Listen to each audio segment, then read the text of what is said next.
오늘 빌립보서 마지막 단원입니다. 오늘은 특별히 자선행위, 돕는 것, 이 자선의 중요함에 대해서 배워볼 것입니다. 자선이라는 것은 단어 그대로의 뜻을 말하자면 불쌍히 여겨서 돕는다라는 뜻을 가지고 있습니다. 소위 우리가 기부라고 말하는 것, 그리고 후원, 그리고 우리가 드리는 헌금의 일부분도 자선에 해당된다라고 말씀드릴 수가 있겠습니다. 15절을 먼저 보시면 빌립보 사람들아 너희도 알거니와 복음의 시초에 내가 마게도냐를 떠날 때에 주고받는 내 일에 참여한 교회가 너희 외에 아무도 없었으리라, 그렇게 말씀하고 있습니다. 사도 바울이 빌립보 교인들로부터 후원을 받고 감사의 내용을 전하는 것이죠. 사도 바울도 사역을 할 때는 자선의 대상이 될 수밖에 없었다라는 것입니다. 우리가 이제 어떤 자선을 받는 위치에 있는 것을 부끄러워해서는 안 됩니다. 왜냐하면 우리가 섬기는 예수 그리스도, 그분이 바로 이 땅에서 공생애를 사실 때에는 자선을 받으셔야 하는 대상으로 사셨기 때문인 것입니다. 인생의 어떤 부르심에 따라서 때로는 돕는 위치에 있을 수도 있겠지만 때로는 자선을 받아서 또 살아야 하고 또 사명을 감당해야 하는 그런 위치에 있는 사람들이 있기 마련이죠. 제가 설교를 하면서 제가 임의로 주제를 정하지 않고 성경 목차를 그대로 진행하다 보면은 이 물질에 관한 하나님의 명령이 상당히 많습니다. 그러니까 제가 의도하지 않아도 몇 주에 한 번씩 어떤 돈에 대한 그런 물질에 대한 설교를 할 수밖에 없는 상황이 되는 것이죠. 그만큼 돈에 관한 주제가 우리 크리스천들에게 굉장히 중요한 부분을 차지하고 있다는 것을 알아야 합니다.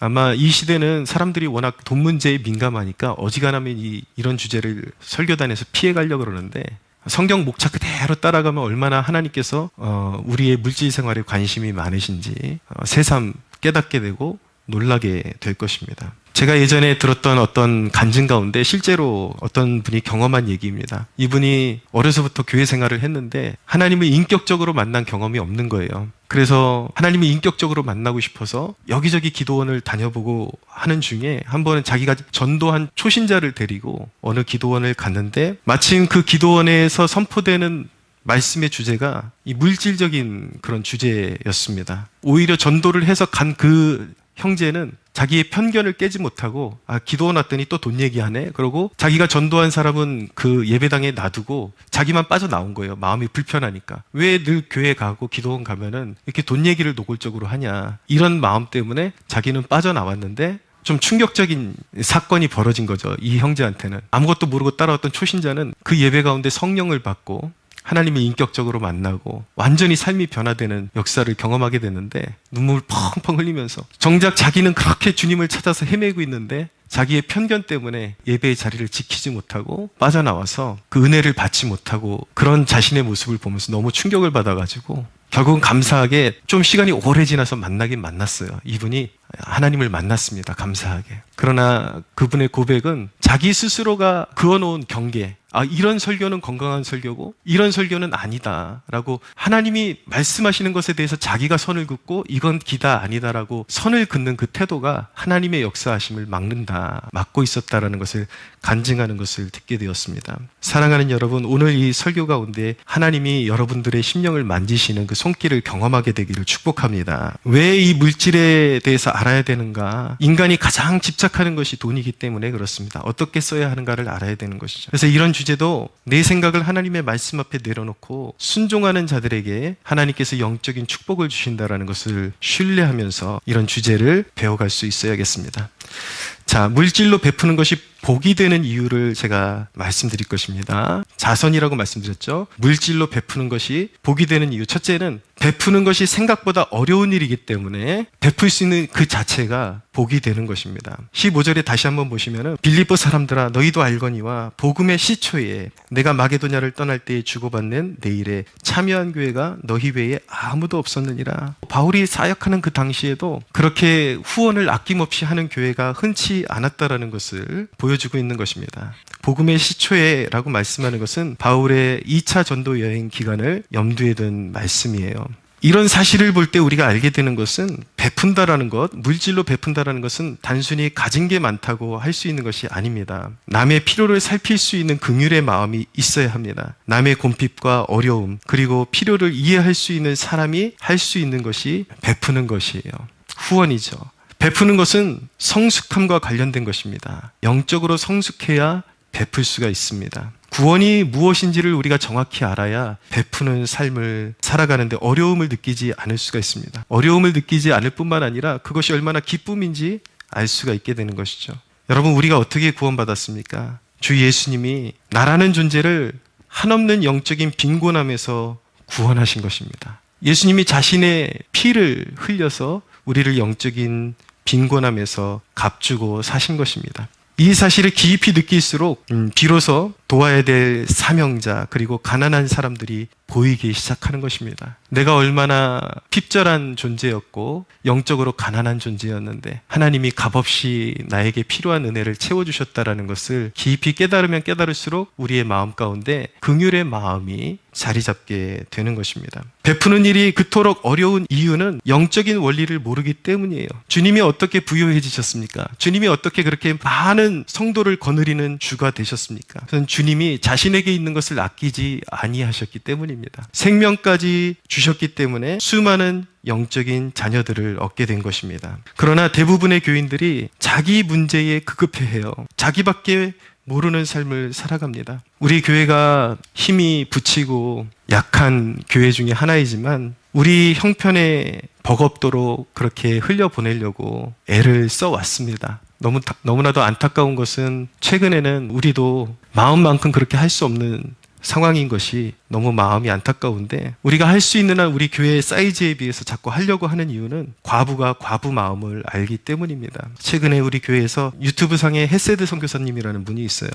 이렇게 그분의 슬로건이 유튜브에 진리가 흐르게 하라 라는 슬로건을 가지고 잘못된 신앙에 대해서 성도들 분별시켜주고 또 이렇게 비평해 주시고 그런 사역을 합니다. 그분이 이제 말이 거칠기 때문에 호불호가 좀 갈려요. 근데 저는 필요한 시대의 사명이라고 저는 생각을 합니다. 어떤 사람들은 자기 사욕을 위해서 자기한테 맞지 않는 사람들을 비난하고 욕하기 위해서 말 그대로 험한 말을 쓰는 반면에 그분 같은 경우는 정말 깨닫지 못하는 영적인 어둠 가운데 있는 영혼들을 애통하는 마음을 가지고 험한 말을 쓰기도 하는데 태국에서 성실하게 감당하시면서 아이들 길러내는 거 보면서 제가 좀 감동이 있어가지고 최근에 후원을 보내드렸습니다. 근데 거기서 끝났으면 좋았을 텐데 이분이 영상을 한 2개를 찍어가지고 본어게인 교회에서 후원을 보내줬다고 너무 막 이렇게 내세우시는 거예요. 칭찬을 막 하시는 거예요.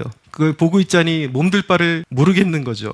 그렇게 큰 돈도 아니었는데 하지만 우리가 가진 것에서 버겁도록 드린 것은 맞습니다. 돈 액수라는 그 자체로 보면 얼마 안 되지만 우리가 가진 것에 비해서는 적지 않게 보내드렸습니다. 그런데 그렇게 보내드린 것이 우리가 여유가 있어서 보내드린 것이 아니라 우리 교회에도 지금 수개월 전부터 우리가 원치 않는 어려움을 당면하게 되면서 내일 일은 알 수 없지만 제 심정은 그런 마음으로 보내드렸습니다. 사렙다 가부가 남은 가루를 가지고 주의 종을 섬기는 심정으로 그렇게 보내드렸던 것입니다. 이야기하고 싶은 것은 그것입니다. 가진 게 많아야 후원하는 것이 아니라는 거예요. 약한 자의 심령을 아는 사람이 후원을 할 수 있는 것입니다. 고통을 아는 사람이 남의 고통을 알 수 있는 거예요. 내가 물질적인 어려움을 겪어봤기 때문에 그 사정을 아는 거죠. 설령 내가 서지 못하는 한이 있더라도 선교지를 세울 수 있다면 그리고 그곳 아이들에게 조금이라도 도움이 될 수 있다면 기꺼이 흘려보내고 싶은 마음이 있는 것입니다. 사람들 가운데는 쥐꼬리만큼 내놓고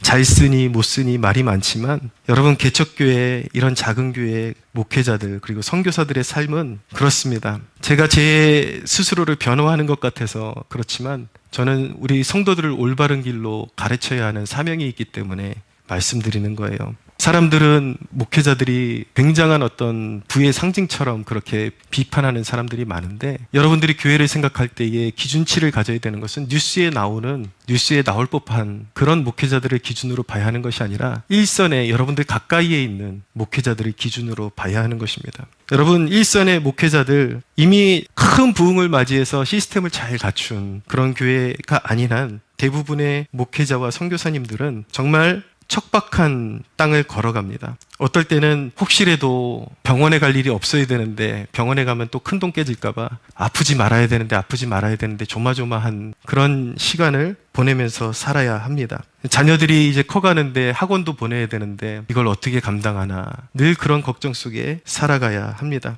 어쩌면 주의 종들이 그런 걱정 가운데 살아가는 것이 면류관일 수 있어요. 사회에서 터 잡고 잘 나갈 수 있었던 사람들이 주님의 부르심을 따라서 헌신했기 때문에 그런 삶을 자처하고 있는 것이죠. 근데 우리 성도들이 그런 삶을 살아가는 주의 종들에 대한 관심을 가져야 합니다. 여러분, 누가 베풀 수 있습니까? 그 필요를 아는 사람이 베푸는 것입니다. 그런데 많은 사람들이 희생으로 부요해지는 원리를 몰라요. 자기 걸 내어줌으로 부요해지는 영적인 원리를 모르고 내가 누리고 있기 때문에 다른 사람도 당연히 누리고 있을 것이라는 긍휼의 감각의 부재가 베푸는 일을 힘들게 하는 것입니다. 근데 오늘 16절에 보니까 빌립보 교회는 이전에 바울에게 이번에 후원을 해준 것 외에도 2번이나 바울을 지원해 주었다라고 바울이 그 감사함을 고백하고 있잖아요. 상대의 궁핍과 필요를 볼 줄 아는 백성은 주님의 마음을 가진 백성입니다. 사랑하는 여러분, 주님의 이름으로 축복합니다. 여러분들 모두가 주님의 마음을 소유하는 백성들 되시기를 축복합니다. 성경이 말씀하는 바 분명히 받는 자보다 주는 자가 복이 있다라고 말씀하고 있습니다. 여러분들이 물질을 벌 수 있는 것은 하나님의 축복입니다. 그것은 주님 때문에 가난해진 사람들을 돌보라는 주님의 뜻이 거기에 있음을 깨달을 수 있어야 하는 것입니다. 그래야 여러분들의 물질이 복을 받습니다. 할렐루야. 두 번째로 물질로 베푸는 것이 복된 이유는 베푸는 것은 여러 가지 영적인 축복을 가져오는 통로이기 때문입니다. 기독교 역사의 1차 대각성 운동을 주도했던 미국의 조나단 에드워즈라는 분이 한 설교가 있습니다. Much in Deed of Charity라는 설교가 있는데 이 설교의 내용은 자선활동으로 인한 하나님의 풍성한 은혜에 대한 설교입니다. 물질을 베푸는 순종의 영적인 유익들을 담고 있는 말씀인데 오늘 제가 이 조나단 에드워즈 목사님의 설교를 좀 인용해서 영적인 유익들을 여러분들에게 좀 소개하겠습니다. 이 책에 보면은 누가복음 8장에 막달라 마리아 그리고 요한나 수산나라는 여인들이 예수님을 물질로 섬겼다라는 내용이 나오고 있습니다. 예수님이 이 땅에서 사역하실 때에 그런 섬김을 받으셨기 때문에 사역을 할 수가 있었습니다. 이런 말씀을 듣는 사람들 가운데는 어떻게 구세주가 자선을 받았다라는 게 말이 되냐, 전능하시다면서 그렇겠지만 우리 주님은 죄인들을 구원하시기 위해서 영광의 보좌를 비우시고 스스로 가난하게 되신 것입니다. 그리고 그분의 허름한 모습 속에서 영광의 광채를 보고 섬기는 백성들을 복주시기 위해서 자신의 영광을 낮추시고 감추셨던 것입니다. 아무리 많이 사람이 주님을 섬겼다고 해서 생색을 낼 수 없는 이유는 무엇이냐면 그분은 하나님이라는 그 본체의 영광을 우리와 같은 죄인을 구원하시기 위해서 비우셨고 만물의 주권자이신 자신의 십자가에 내어주셨습니다. 누구의 피입니까, 여러분? 하나님의 아들의 피입니다. 본질상 하나님의 피입니다. 할렐루야. 여러분, 본질상 하나님이신 분이 인간의 모습을 입고 오셔서 죄인들을 위해서 그 고귀한 보혈을 다 쏟아주셨습니다. 그분 앞에서 내가 얼마를 냈다라는 자랑, 그리고 누군가에게 좀 도와주고 하대하는 태도가 얼마나 빈약한 생각인지를 깨달아야 합니다. 주님을 위해서 후원하고 섬기는 것, 물질로 베푸는 것은 자랑거리가 아니라 주님의 이름에 합당한, 주님이 받으셔야 하는 그 섬김에 합당한 믿음의 표시이고 그분께 마땅히 드릴 예물일 뿐인 것입니다. 조나단 에드워즈는 이렇게 말했습니다. 그리스도는 자선을 받아야 할 대상이었습니다. 이 여인들은 그리스도께서 자신을 이들에게 친밀하게 나타내 주시는 큰 보상을 받았습니다 라고 말했습니다. 무슨 뜻인지 아시나요? 누가복음 8장에 이 여인들이 물질로 주님을 섬기고 그렇게 잘 섬겨드리더니 여러분, 부활의 첫 증인이 누구였습니까? 죽은 지 3일 만에 부활하신 부활의 첫 증인들은 여인들이었습니다. 무덤에 갔을 때 돌문이 옮겨지고 천사들이 나타나서 예수님이 부활하셨다는 것을 가장 먼저 듣게 되고 가장 예수님께서 그 자신을, 그 영광스러움을 계시해 주신 존재들이 바로 예수님을 지극히 섬겼던 여인들이었다는 것. 여러분, 그것만큼 큰 축복이 어디 있을까요? 중요한 개념을 우리가 에드워즈로부터 배워야 되는데 또 이렇게 말합니다. 우리가 자선 행위를 했을 때에 하나님이 우리에게 은혜를 주시는 것은 행위에 대한 보답이라기보다는 하나님의 값없는 선물입니다 라고 그렇게 표현을 했습니다. 얼마 전에 에드워즈가 보상이라는 표현을 썼지만 사실은 하나님은 우리에게 보상해 주실 의무가 없는 분이에요. 원래 우리가 가지고 있는 것, 여러분들이 가지고 있는 모든 것들이 원래 하나님의 것입니다. 하나님의 것을 가지고 순종하는지를 보시고 순종하는 자에게 값없는 은혜를 베풀어 주시는 것입니다. 그것을 우리는 하나님께서 우리에게 보상해 주신다라고 표현하는 것 뿐인 것이죠. 우리의 구제가 연락되는 것도 우리가 아무리 선을 행할지라도 하나님께는 기별이 가지 않습니다. 마땅히 해야 될 것이에요. 그러나 우리가 구제를 할 때에 그것이 하나님께 기쁨이 되는 이유는 무엇인가? 죄인인 우리를 위해서 그리스도께서 그리스도를 통해서 우리를 받으셨기 때문에, 예수님의 십자가의 은혜 때문에, 대속의 은혜 때문에 우리의 선행도 하나님께서 받아주시는 것입니다. 할렐루야. 여러분, 예수 없이 그냥 베푸는 사람이 구원 받을 수 있을 것 같아요? 천국 갈 수 있을 것 같아요? 절대 자격으로 못 갑니다. 왜냐하면 하나님께 연락이 안 되기 때문이에요. 우리가 선을 행해서 하나님을 기쁘시게 할 수 있는 이유도 예수께서 우리를 위해서 죽으셨고 예수님 때문에 우리가 하나님께 연락이 되었기 때문인 것입니다. 할렐루야. 조나단 에드워즈의 말을 이어가겠습니다. 시편 41편 1절에서 3절은 자선이 영적인 은혜와 병상에서도 하나님의 임재와 위로를 받는 길이라고 말합니다. 잘 들어보세요. 평소에 구제하고 가난한 자를 돕고 사역자를 돕는 섬김을 베풀었던 사람들은 혹시라도 인생의 날에 병이 와서 알아눕는다고 할지라도 그 병상에서도 하나님의 임재와 돕는 영적인 하나님의 보호를 느끼며 살아갈 수 있게 해주신다라는 것입니다. 에드워즈의 말을 이어갑니다. 소돔왕과 그의 백성은 이제 아브라함이 베푸는 자선의 수혜자가 되어 원수가 빼앗아 간 것을 모두 되찾았습니다. 아브라함은 그들에게 자신이 얻은 전리품을 관대하게 돌려주었습니다. 그리고 아브라함은 이 일로 하나님 자신을 아브라함에게 계시해 주시는 영적인 복을 복으로 보상받았습니다. 이후에 아브라함은 하나님으로부터 두려워하지 말라, 나는 너의 방패요 너의 지극히 큰 상급이라는 복을 받았습니다. 아브라함이 조카 롯이 잡혀간 것을 쫓아가가지고 롯하고 같이 소돔왕하고 여러 백성들이 포로로 잡혀서 모든 소유도 다 뺏기고 그랬는데 아브라함이 자기가 훈련시킨 318명을 데리고 가서 다 찾아왔죠. 그리고 그들에게 어떤 보상도 요구하지 않았습니다. 그대로 그들이 빼앗겼던 것들을 찾아주었죠. 하나님께서 그런 아브라함에게 영적인 복을 주셨다라는 것입니다. 아브라함에게 하나님의 뜻을 계시해 주시고 나는 너의 큰 방패요 큰 상급이다 라고 그렇게 말씀해 주셨다라는 것입니다. 할렐루야. 여러분, 베푸는 삶에는 반드시 하나님의 은혜가 있고 영적인 은혜가 있는 것입니다. 또 한번 들어보세요. 에드워즈의 말입니다. 하나님을 추구하도록 우리에게 정해주신 방법은 하나님이 주신 모든 의무를 준행하는 것입니다. 이것은 성경을 읽고 기도하고 예배에 참석하는 것만이 아니라 하나님이 우리에게 요구하시는 모든 것, 즉 하나님과 이웃에 대한 모든 의무를 수행하는 것입니다 라고 말하고 있습니다. 그러면서 또 이렇게 말합니다. 만일 부모나 가장들이 자기 집의 소유를 자선하는 데 많이 사용한다면 자선 행위는 성령이 가족 위에 부어지는 좋은 방법입니다 라고 표현했습니다. 여러분, 이런 건 잘 모르지 않았습니까? 성령의 은혜를 입는 방법, 물론 말씀과 기도가 가장 기본적인 것입니다. 반드시 있어야 합니다. 그러나 또 한 가지의 방법이 있다는 건 여러분들 잘 몰랐을 거예요. 가진 돈으로 베푸는 것입니다. 주님의 마음으로 선교지와 사명지와 어려운 이웃을 위해서 끊임없이 베풀 때 하나님께서 그 가정 위에 성령을 부으신다라고 약속하고 계신 것입니다. 할렐루야. 하나님은 희생하는 자에게 자신을 더 알게 하십니다. 예수님께서 뭐라고 약속하셨습니까? 나의 계명을 가지고 지키는 자라야 나를 사랑하는 자니 나를 사랑하는 자는 내 아버지께 사랑을 받을 것이요 나도 그를 사랑하여 그에게 나를 나타내리라. 나의 계명을 지키는 자에게 주님께서 자신을 나타내신다라고 말씀하고 있어요. 주님의 가장 큰 계명이 무엇입니까? 하나님 사랑과 이웃 사랑입니다. 이웃에게 베푸는 것. 형제들아, 말과 혀로만 사랑하지 말고 행함과 진실함으로 하자. 할렐루야. 이것이 여러분 가장 큰 성경의 교훈 아닙니까?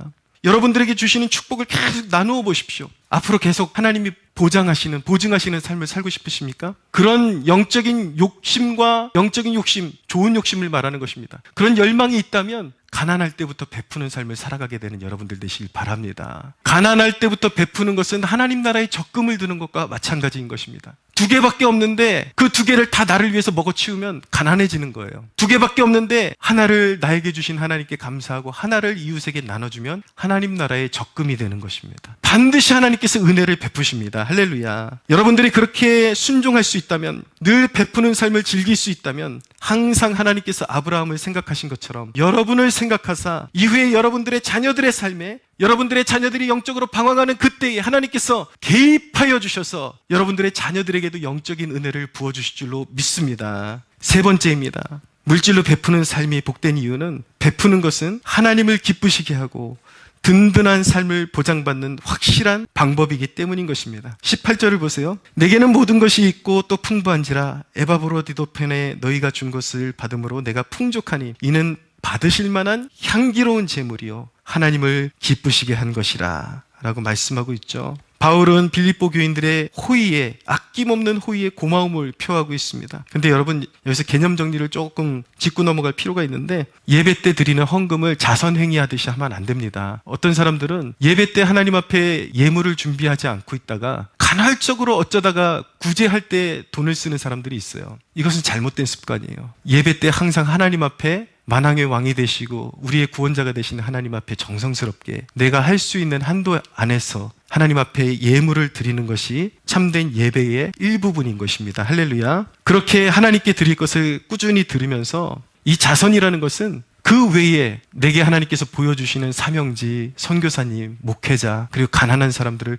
별도로 또 돕는 것을 이야기하는 것입니다. 바울은 이 물질의 헌신이, 성도들의 이 헌신이 하나님 앞에 향기로운 제물이고 하나님의 기쁨이라고 말씀하고 있습니다. 그리고 나서 19절을 이어가고 있죠. 19절 같이 한번 읽어볼까요? 시작. 나의 하나님이 그리스도 예수 안에서 영광 가운데 그 풍성한 대로 너희 모든 쓸 것을 채우시리라. 아멘. 이 말씀이 그대로 여러분들에게 임하는 축복이 있게 되기를 바랍니다. 누가복음 18장 29절에 30절은 이렇게 말씀합니다. 내가 진실로 너희에게 이르노니 하나님의 나라를 위하여 집이나 아내나 형제나 부모나 자녀를 버린 자는 현세의 여러 배를 받고 내세의 영생을 받지 못할 자가 없느니라 라고 말씀하고 있습니다. 이 말씀을 또 잘못 적용해가지고 진짜 가족들을 다 버리고 자식도 버리고 와이프도 버리고 그러면 안 됩니다. 주님을 따라가는 것이 가장 삶의 우선순위라는 것을 이렇게 말씀하고 있어요. 주님을 위해서 내 그 어떤 것보다도 생명처럼 주님을 따르고 헌신해야 된다는 것을 이렇게 말씀하고 있는 것입니다. 모든 것을 부인하고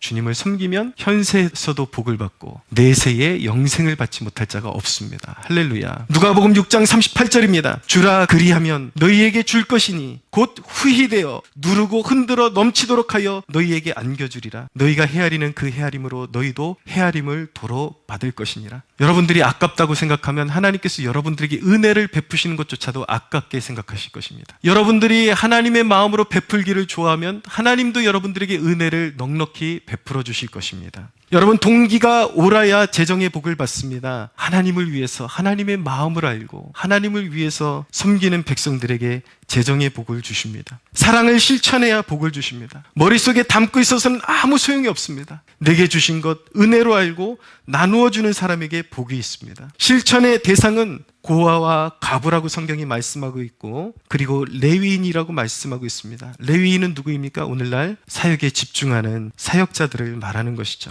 그들의 활동과 생활에 지장이 없도록 돕는 것입니다. 직접 들은 얘기인데, 제가 아는 어떤 권사님 딸이 다니는 교회는 외국에 있는 교회예요. 그렇게 작은 교회도 아닙니다. 근데 이 딸이 은혜를 받아서 그 목사님이 뭐 예를 들어서 해외에 어떤 사역 때문에 가야 될 일이 있다 그러면 본인이 앞장서서 비행기표까지 다 끊어서 그렇게 목사님을 섬겨드리고 자기가 시간이 되면 가이드까지 그렇게 섬기는 그런 자매님이 계세요. 거룩한 뜻을 품는 자에게 하나님은 복을 주십니다. 사랑하는 여러분, 사명자들을 향해서 그렇게 섬길 수 있는 복된 그릇이 되기를 주님의 이름으로 축원합니다. 그런 좋은 마음을 가진 백성들이 하나님께 은혜를 얻고 복을 받는 것입니다. 마음이 있는 곳에 물질이 있다라고 말씀하셨어요. 주의 일을 보지 못하는 자들은 어떤 형태로든 영적으로 빈곤한 자들이 될 것입니다. 인색한 자는 절박한 날에 하나님께 도움을 구해도 응답을 받지 못할 것입니다. 가끔씩 성도들 가운데 그런 말을 하는 사람들이 있습니다. 이따금 자신이 그렇게 물질적으로 헌신했음에도 불구하고 하나님은 나에게 그렇게 베풀어 주시지 않더라 라고 말하는 사람들이 있습니다. 그러나 여러분, 하나님께서 몰라주시는 것이 아닙니다. 때로는 그렇게 물질의 헌신이 당장에는 헛된 것 같지만 인생의 절박한 날에 하나님께서 기적처럼 부으시는 것을 경험하는 사람들이 참 많습니다. 하나님은 그분을 향한 섬김을 반드시 기억하고 계십니다. 믿으십시오. 할렐루야. 아멘. 여러분들의 섬김은 헛되지 않을 거예요. 주님께서 여러분들의 섬김을 기쁘게 연락해 주실 것입니다. 사랑하는 여러분, 말씀을 정리합니다. 자신을 주신 주님의 마음을 가지십시오. 즐겨내는 자가 되고 기쁘게 돕는 자가 되십시오. 여러분들의 삶에 모자람이 없을 것입니다. 할렐루야.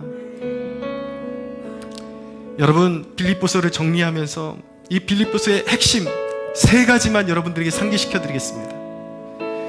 여러분, 복음을 정확히 알아야 합니다. 여러분들이 진리를 알 때 거짓이 없고 깨끗한 진리를 알아야 됩니다. 하나님에 대해서 올바로 알기를 힘쓰고, 그리고 성도들 간의 관계의 평안을 구하고 원수를 맺지 않고, 그리고 베풀 줄 아는 사람들, 이런 사람들에게 하나님께서 복을 주신다라는 것이 빌립보서의 결말인 것입니다. 사랑하는 여러분, 주님을 올바르게 알아가는 축복이 여러분들의 것이 되기를 축원하고, 서로 간의 관계가 평안하기를 축복하고, 하나님이 주신 것들로 후하게 베풀 수 있는 여러분들 되시기를 축복합니다. 반드시 복을 받을 것입니다. 반드시 하늘의 은혜를 얻을 것입니다. 할렐루야. 아멘. 우리 함께 기도하겠습니다. 이 시간 기도할 때에 하나님, 오늘 빌립보서를 마무리하면서 너무나도 소중한 진리를 배웠습니다. 주님을 올바로 알아가게 하시고 우리의 관계에 평안이 있게 하시며 하나님이 주신 것으로 베풀 줄 아는 풍성한 축복을 누리게 하여 주시옵소서. 우리의 마음에 인색함이 없이 우리를 자기의 피값으로 값주고 사신 그리스도의 그 부요하심을 본받아 항상 그 주님의 마음으로 베푸는 삶을 살아가게 하여 주시옵소서. 우리 함께 주여 부르짖고 기도하겠습니다. 주여.